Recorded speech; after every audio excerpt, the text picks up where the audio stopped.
Today I'm going to be discussing Intimate Apparel by Lynn Nottage. And so right off the bat, the one thing I found strange was that they never really discussed any of the aftermath of the awkward kiss between Esther and Mrs. Van Buren.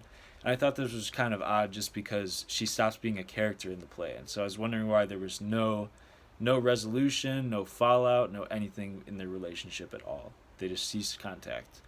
And then two values I found in the play where the first one was like having like valuing the proper type of husband, a gentleman if you will, and this was held by Mrs.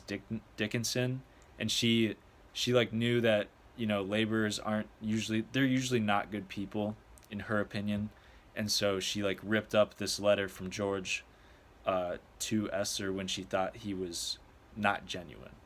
And then the other value that I found was intimacy and true love, and the people that hold these are Mrs. Van Buren and Esther. And Esther, one of the examples in the play is she marries like her pen pal who she never even knew. She just wanted someone she could share her life with and that would make her happy. And then one word that I found while I was reading that I didn't understand was nine suk, and it means on page 17 it means like a fine soft cotton, very expensive fabric from like Southeast Asia.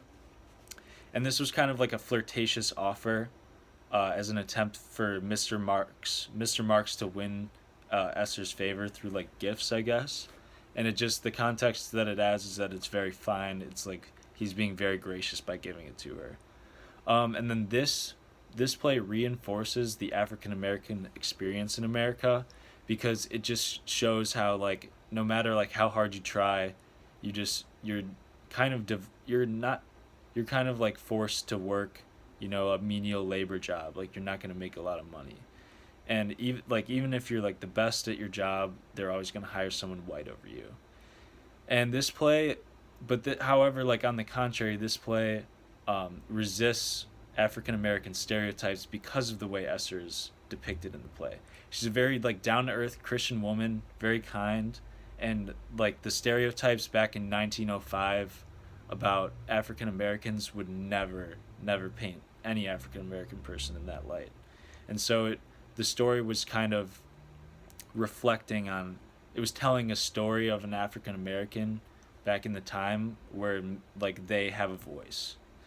And then so these stereotypes do exist today, and the thing that perpetuates them is ignorance and people just not communicating with one another and making presumptions. And like the only way you can overcome them is just to have a dialogue about it. For instance, there's been one going around where African Americans are portrayed as thugs, and it's just you have a dialogue about it. You have to talk about things in order to get through them. And then two questions I have for you guys are: so the play ends without conflict between George and Esther. Why do you think the author didn't include any resolution or fallout from George's infidelity? And then why did Esther deny Mr. Marks' attempt at courting her, even though she did see red flags in her relationship with George?